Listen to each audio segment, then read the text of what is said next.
Hello दोस्तों, मेरा नाम है विकास पटेल। आपका स्वागत है डेवलपमेंट विद कॉमन ग्रुप में। दोस्तों, आज हमारे साथ प्रभाकर जी, इनसे जानेंगे कि इनका लाइफ एक्सपीरियंस अभी तक कैसा रहा है, अभी ये क्या कर रहे हैं और इनका क्या फ्यूचर प्लान है और हम इनसे क्या सीख सकते हैं। क्योंकि जैसा कि आप जानते हैं कि हमारे आसपास बहुत सारे लोग हैं, मैक्सिमम लोग हैं जिनका लाइफ एक्सपीरियंस कुछ ना कुछ रहता है, उससे हम कुछ सीख सकते हैं। तो चलिए हम इनसे बात करते हैं और क्या हम इनसे सीख सकते हैं, क्या इन्होंने अपने लाइफ में अभी तक गलतियाँ की है जो हम करने से बच सकते हैं। तो प्रभाकर जी, सबसे पहले मैं आपसे जानना चाहूँगा कि आपका स्कूलिंग कहाँ से स्टार्टिंग हुआ? मेरी स्कूलिंग तो मैंने फिर अपने गांव से किया था। उसके बाद मैंने सैनिक स्कूल क्वालिफाई किया, डिफेंस स्कूल सैनिक स्कूल भुवनेश्वर, और वहीं पर मैंने 12th तक की स्टडी की। सैनिक स्कूल में एडमिशन आपने कब लिया था? मैंने सैनिक स्कूल में एडमिशन 2011 में लिया था।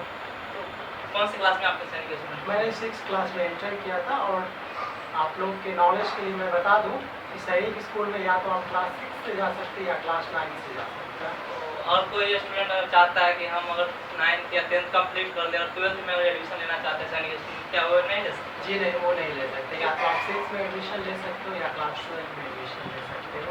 तो उसके एडमिशन के लिए क्या प्रोसेस करते हैं? अगर आप क्लास 6 में एडमिशन लेना चाहते हो तो आपको सबसे पहले एग्ज़ाम देनी पड़ेगी, और एग्ज़ाम देने के बाद आपका इंटरव्यू लिया जाएगा और आपका मेडिकल लिया जाएगा। सेम प्रोसेस क्लास 6 में भी है और सेम प्रोसेस क्लास 12 में भी है। दोनों क्लास में सेम प्रोसेस है।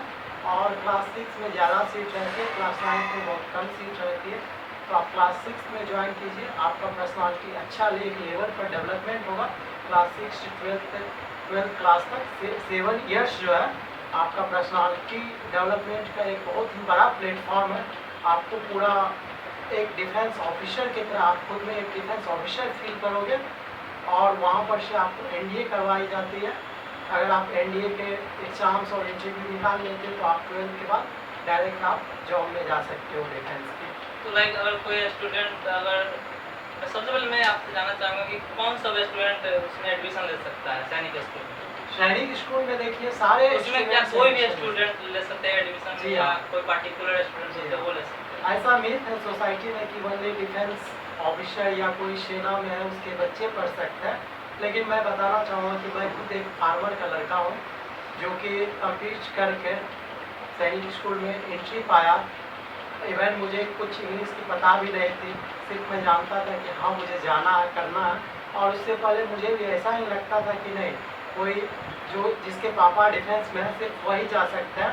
बट ये गलत है, हर कोई डिफेंस में जा सकता है, डिफेंस स्कूल में हर कोई जा सकता तो है। सैनिक स्कूल में आपने क्लास 6 से लेकर 12 तक पढ़ाएंगे। जी तो लाइक बहुत सारे स्टूडेंट होते हैं जब 12th में होते हैं, 10th पास करते हैं तो IIT मेडिकल के लिए प्रिपरेशन करते हैं। तो क्या सैनिक स्कूल में भी इसके लिए प्रिपरेशन कराया जाता है? जी नहीं, आप देखिए, आप अगर आईआईटी मेडिकल में जाना चाहते हो तो आप सैनिक स्कूल मत चूज करो। और अगर आप सैनिक स्कूल चूज करते हो तो आप क्लास 10th में वहाँ से निकल जाओ, क्योंकि वो एक डिफेंस के लिए प्लेटफॉर्म है। और आप एडमिशन ही मत लो, मैं तो कहूँगा एडमिशन ही मत लो, क्योंकि वो सीट उसको मिलेगी जो कि इंटरेस्टेड है डिफेंस में अपना करियर बनाना चाहते हैं। अगर आपने उस सीट को फुलफिल कर दिया, और क्या करते हैं, जो बंदा इंटरेस्टेड है उसमें डिफेंस में जाने के लिए, आप कहीं ना कहीं उसके सीट को जो है ना रिजर्व कर रहे हैं, और वो एक बच्चा छूट जाएगा। इससे अच्छा है कि अगर आप डिफेंस में जाना चाहते हो तो आप तभी सैनिक स्कूल आओ। अगर आप आईआईटी मेडिकल में एडमिशन लेना चाहते हो तो आप मत आओ, बाहर से आप पढ़ो और बाहर से आप करो। अगर आप स्कूल में अगर आप ऐसा एम चाहते हो तो आप क्लास 10th में निकल सकते हो वहाँ से, और आप बाहर जाके प्रिपरेशन कर सकते हो। लेकिन ऐसा थोड़ी होता है कि अगर कोई स्टूडेंट अगर सैनिक स्कूल से ही पढ़ता है तो सारे सैनिक स्कूल में पढ़ने वाले सारे डिफेंस में ही जाए, क्योंकि उनका डिफरेंट फील्ड में भी इंटरेस्टेड हो सकता है। जी, आपका अगर डिफरेंट फील्ड में इंटरेस्टेड है और आप बाद में अपना एम चेंज करना चाहते हो तो आप स्कूल छोड़ सकते हो। आपको कोई प्रतिबंध नहीं है कि आपको डिफेंस में ही जाना, वो आपकी चॉइस के ऊपर डिपेंड करता है। लेकिन हम लोगों का जो है कि एक डिफेंस का रूल्स रेगुलेशंस फॉलो होता है। वहाँ पर जो है हमारे कर्नल साहब हमारे प्रिंसिपल रहते हैं, लेफ्टिनेंट कर्नल साहब हमारे मास्टर रहते हैं। तो वो हम लोग को सिखाते हैं कि एक ऑफिसर की तरह बिहेव करना, एक ऑफिसर की तरह थिंक करना, और एक ऑफिसर की तरह मैं अपने आप को मेंटेन करना। लाइक अगर कोई स्टूडेंट अगर सैनिक स्कूल में पढ़ता है तो उन्हें किस सब्जेक्ट की पढ़ाई पढ़ाई जाती है, जो नॉर्मल कॉलेज में पढ़ाई जाती है या कुछ हट के पढ़ाई जाती है? एक सैनिक स्कूल में देखिए, हमारे सैनिक स्कूल में सीबीएसई के पाठ्यक्रम लागू है, बट सीबीएसई के साथ हमारे पर्सनालिटी डेवलपमेंट में जितना भी चीज़ जरूरी है, जैसे कम्युनिकेशन डेवलपमेंट हो गया, कैसे बिहेव करना चाहिए सोसाइटी के साथ, उसके अलावा बहुत सारे गुण जो कि हमें उस स्कूल से सीखने को मिलती है। सबसे बड़ा चीज़ तो कम्युनिकेशन स्किल जो है वो मैंने डेवलप करी उस स्कूल से, सबसे बड़ा चीज़।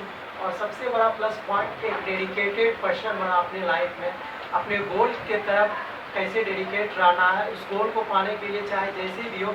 जैसे आपको कहीं जाना रहता है, कहीं दूर, अगर आपको इमरजेंसी आपको कश्मीर जाना है तो आप कैसे भी करके जाते ही हो। वैसे ही लाइफ है, लाइफ में अगर आपको आपने डिसाइड किया कि हमको सीरियस करना है तो आप किसी न किसी प्रकार मेहनत करके आप उसमें चाहे जितनी भी बाधाएं आए, आपको वहाँ पर क्विट नहीं करना, आपको जो है बढ़ते जाना बढ़ते जाना बढ़ते जाना। आज नहीं तो कल आप अपने एम को पा लोगे। और सबसे बड़ी चीज़ वो स्कूल स्टूडेंट्स को स्मार्ट बनाती है, और वो स्मार्टनेस जो है हर जगह पर काम आती है। आप कोई भी इंटरव्यू जाओ, आप कहीं पर डिबेट दो, आप कुछ भी करो, और सैनिक स्कूल के बंदों की पहचान जो है एक अलग ही होती है, वो अपने आप में एक यूनिक रहती है। लाइक जो आपका एक्सपेक्टेशन था एडमिशन लेने से पहले सैनिक स्कूल में, क्या वो आपका पूरा हुआ? जी हाँ, मेरा जो भी एक्सपेक्टेशन था मुझे तो लगता है कि मैंने उनसे ज़्यादा ही फुलफिल किए, क्योंकि हमने जितना चीज़ सीखे वहाँ पर उतना चीज़ मुझे नहीं लगता है कि किसी लोकल स्कूल में पढ़ते या कहीं और रहते तो मैं वो सीख पाता उतनी सारी चीज़ें। अगर कोई स्टूडेंट अगर सैनिक स्कूल में एडमिशन लेता है जी, तो वो उससे क्या एक्सपेक्टेशन कर सकता है? अगर कोई स्टूडेंट्स अगर सैनिक स्कूल में एडमिशन लेता है तो वो एक्सपेक्ट ये कर सकता है कि वहाँ पर उसकी पर्सनालिटी जो है ना, एक सिविलियन से आपको बिल बनाते। वहाँ पर हम लोग को एनसीसी करवाया जाता है, वहाँ पर बहुत सारे गेम्स करवाए जाते हैं। मेरे पास भी ए सर्टिफिकेट बी सर्टिफिकेट दोनों है। तो वो सब स्कूल जो है वो एक प्लेटफॉर्म देती है कि आप डेवलप करो, आपको आपके सारे भी एक्टिविटी, आप अगर रनिंग में माहिर हो या आप किसी चीज़ में माहिर हो तो आपका पोटेंशियल जो है कि वो निकालता है। आप अगर एक अच्छे स्पीकर हो तो आप डिबेटर बन सकते हो, आप एक अच्छे रनर हो तो आप एथलीट बन सकते हो। वहाँ पर डिफरेंट टाइप की कंपटीशन कराई जाती है, और हॉकी खेलवा डिफरेंट टाइप्स ऑफ गेम्स जैसे हॉकी, बास्केटबॉल, वॉलीबॉल, गेम्स जैसे hockey, basketball, volleyball and football, वो सारी गेम्स जो है, सारी गेम्स की कंपटीशन हर साल होती है।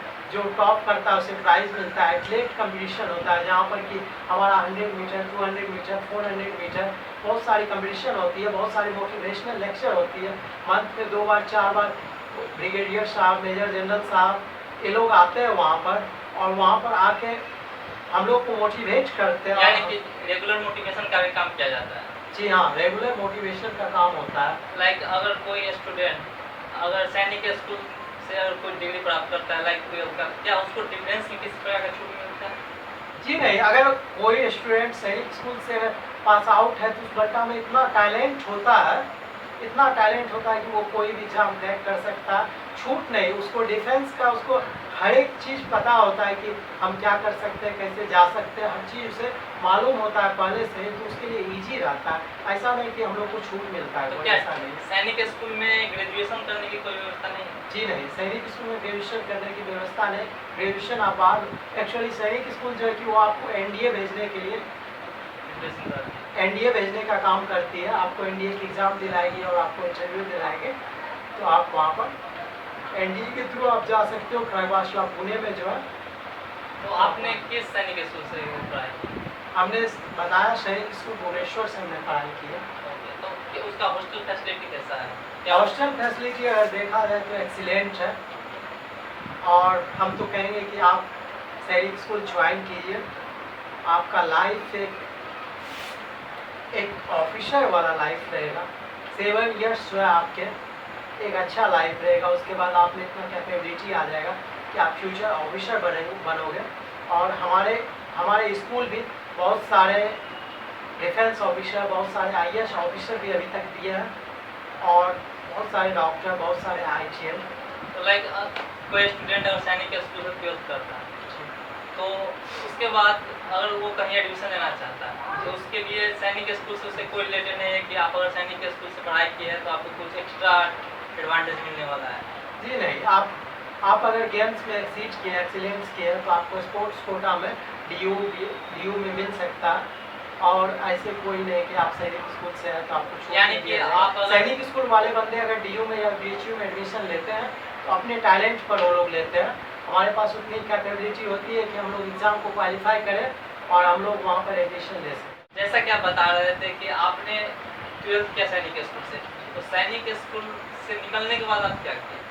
सैनिक स्कूल से निकलने के बाद मैंने एनडीए की प्रिपरेशन कर रहा था, और हालांकि कुछ रीजन्स की वजह से एनडीए मेरी नहीं हो पाई, तो अगला एम मैंने सीडीएस को बनाया, और अभी मैं ग्रेजुएशन सेकेंड ईयर में हूँ, पाटलिपुत्रा यूनिवर्सिटी से ग्रेजुएशन कर रहा हूँ। तो आपको क्या लगता है कि आपने किस प्रकार की गलतियाँ की जो आपका एनडीए क्लियर नहीं हो पाया? जी, मैं बताना चाहूँगा कि मैं उस टाइम जस्ट 12th किया था। 12th करने के बाद हालांकि मेरे पास आइडिया था, पर उस टाइम हालांकि वो तो एक स्टूडेंट, मेरे भी दिमाग में था, एनडीए था, लेकिन एनडीए को करने के लिए गाइडलाइन नहीं मिला था? गाइडलाइंस भी थी, पर उतना मेहनत मैंने नहीं कर पाया, और सबसे बड़ा चीज़ था कि उस वक्त मैंने अपने आप को कंफर्ट जोन से बाहर नहीं किया। हालांकि एक स्टूडेंट्स के लिए सबसे बड़ा चीज़ होता है कि वो अपने कंफर्ट जोन से बाहर निकले। एक स्टूडेंट के लिए गोल ही सब चीज़ होना चाहिए। अगर गोल नहीं है तो स्टूडेंट और जानवर में कोई अंतर नहीं। अगर आप एक गोल बनाते हो तो उसके लिए आप जी जान लगाकर मेहनत कीजिए, और बिना एम के कोई भी स्टूडेंट एक पशु के समान होता है। अगर आपने एम बनाया तो उस एम को पाने के लिए चाहे मर कायन जाओ, एम बनाओ, अपनी पहचान बनाओ, तभी ये दुनिया आपको सलाम करेगी। अगर आपका पहचान नहीं है तो आपको पूछने वाला कोई नहीं है। आज अगर किसी को पूछा जाता है, आज अगर हम किसी अच्छे आदमी को जानते हैं तो उसकी पहचान है। आज हम सचिन तेंदुलकर को जानते हैं तो उसकी एक पर्सनालिटी है, पहचान है। वैसे ही हर एक स्टूडेंट को चाहिए कि हम जिस फील्ड में एक्सीलेंस हो, पढ़ाई ही नहीं, अगर आप रनिंग में एक्सीलेंस हो तो आप इतना अच्छा कर लो कि आप एक ओलंपिक्स का गोल्ड मेडल ला लो, जैसे हमारे देश के नौजवान नीरज चोपड़ा जी लाए। यानी कि आपका मानना है कि आप जिस भी फील्ड में हो उस फील्ड में बेहतर हो? उस फील्ड में बेहतर करो। और मेरी गलतियां थी कि मैं अपने कंफर्ट जोन से बाहर नहीं निकला। अगर एक स्टूडेंट्स को अपने एम को पाने के लिए सबसे बड़ी चीज़ कंफर्ट जोन है। अगर आप इस कंफर्ट जोन को त्यागते हो तो आप जरूर सक्सेस पाओगे, और आप जी जान लगा दो सक्सेस के लिए। तो उसके बाद आपने फिर ग्रेजुएशन में एडमिशन लिया, अभी आप सीडीएस के लिए प्रिपरेशन? जी, अभी मैं सीडीएस के लिए। क्या सीडीएस का एग्जाम ग्रेजुएशन करने के बाद दिया जा सकता है या 12th करने के बाद दिया जा सकता है? जी, मैं बताना चाहूँगा कि सीडीएस का एग्ज़ाम जो है ग्रेजुएशन करने के बाद दे सकते हो आप। और सीडीएस में 2 स्ट्रीम होते हैं, एक आप आईएमए जा सकते हो, दूसरा आप ओटीए जा सकते हो। और ओटीए गर्ल्स और बॉयज़ दोनों के लिए है, आईएमए ओनली बॉयज़ के लिए है। और आईएमए में आपको मैथ्स और जनरल स्टडीज और इंग्लिश 3 चीज़ की एग्ज़ाम्स होंगे, और ओटीए में आपको सिर्फ जीके, जीएस और इंग्लिश, बस ये 2 सब्जेक्ट की एग्ज़ाम देनी होगी, और आप दोनों में जाके ऑफिसर बनोगे। अगर आप आर्मी में जाते हो तो आप लेफ्टिनेंट बनोगे।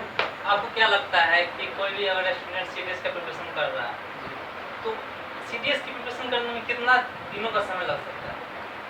मैं तो कहूँगा कि अगर आप 6 महीना आप जी तोड़ के मेहनत करते हैं, स्मार्ट स्टडीज करते हैं। अभी के ज़माने में क्या है कि आपको स्टडी स्मार्ट करनी होती है। आप अगर हार्ड वर्क करते हैं तो आप सक्सेस नहीं पा पाओगे, क्योंकि इस दुनिया में जो लेबर क्लास पीपल है वही सबसे ज़्यादा हार्ड वर्क करता है, और उसके दिन भर की आमदनी 300 होती है। तो मैं कहूँगा कि हार्ड वर्क कभी आपको सक्सेस नहीं दिलाएगी, आपको स्मार्ट वर्क सक्सेस दिलाएगी। तो आप कितने दिनों से प्रिपरेशन कर रहे हैं सीडीएस के लिए? मैं तो बस कुछ ही दिन हुआ, मतलब मैं तो प्रिपरेशन कर रहा हूँ, लेकिन अभी हालांकि मेरी एज नहीं हुई और ना ही मैंने ग्रेजुएशन किया। आपने ग्रेजुएशन का इंतजार कर रहे हैं कि और मैंने प्रिपरेशन और ग्रेजुएशन दोनों भी साथ में चल रहे हैं। यानी कि जब आपका ग्रेजुएशन कंप्लीट होगा तो फिर आपका फर्स्ट अटेम्प्ट होगा सीडीएस? जी हाँ, जब मेरा ग्रेजुएशन कंप्लीट होगा तो मेरा सीडीएस के लिए फर्स्ट अटेम्प्ट। तो लाइक आपका एनडीए में नहीं हो पाया क्लियर, तो जो भी अगर स्टूडेंट अगर एनडीए का प्रिपरेशन कर रहे हैं तो उनके लिए आप शॉर्ट में क्या करना चाहेंगे, उनको मेन चीज़ किस चीज़ पे फोकस करना चाहिए? अगर आप एनडीए के लिए प्रिपरेशन कर रहे हो तो आप एनडीए को ही अपनी एम बना लो, अपनी लाइफ बना लो, अपना लव बना लो, सब चीज़ आप एनडीए को बनाओ और पूरा डेडिकेटेड हो जाओ एनडीए के थ्रू और खुद में कॉन्फिडेंस लाओ। हालांकि बच्चों में होते हैं कि वो अपना कॉन्फिडेंस लूज कर देते हैं, तो आप खुद में कॉन्फिडेंस लाओ और आप जी तोड़ के मेहनत करो और दुनिया को दिखाओ कि नहीं, हम एक एनडीए प्रोडक्ट बन सकते हैं, हम सक्सेस कर सकते हैं, हम भी जा सकते हैं। लाइक अगर कोई स्टूडेंट, अगर मानिए उसको एनडीए में नहीं होता है, अगर वो स्टूडेंट अगर डिफेंस फील्ड में जाना चाहता है, उसके पास किस प्रकार की ऑप्शन रहती है कि अगर आप एनडीए में नहीं हुआ तो आप किस फील्ड में जा सकते हैं? अगर डिफेंस में जाना, अगर आपका एनडीए नहीं हुआ, अगर आप डिफेंस में जाना चाहते हैं, अगर आपका फिजिक्स केमिस्ट्री मैथ में 70% एवं मार्क्स है, तो आप टेक्निकल एंट्री के थ्रू डायरेक्ट आप इंटरव्यू देने जा सकते हैं, या नहीं तो आप बीटेक करके नेवी में घुस सकते हैं। उसके बाद आप ग्रेजुएशन करके जो है आप सीडीएस के एग्ज़ाम दे सकते हैं, एफकेट के एग्ज़ाम दे सकते हैं और टेरिटोरियल आर्मी एक होती है उसका एग्ज़ाम दे सकते हैं, तो इससे आप ऑफिसर बनोगे। ये सब सारे रास्ते डिफेंस डिफेंस के की सारे तरफ रास्ते डिफेंस की तरफ जाते हैं। आपके पास दूसरे ऑप्शन भी होते हैं, सेंट्रल आर्म पुलिस फोर्स का, उसमें आप असिस्टेंट कमांडेंट बनोगे, ये सब रास्ते हैं। चलिए, आपसे बात करके बहुत अच्छा लगा। दोस्तों, अगर ये वीडियो पसंद आया तो वीडियो को लाइक कर दे। अगर आपने अभी तक हमारे चैनल को सब्सक्राइब नहीं किया तो सब्सक्राइब कर दे। वीडियो देखने के लिए बहुत बहुत धन्यवाद।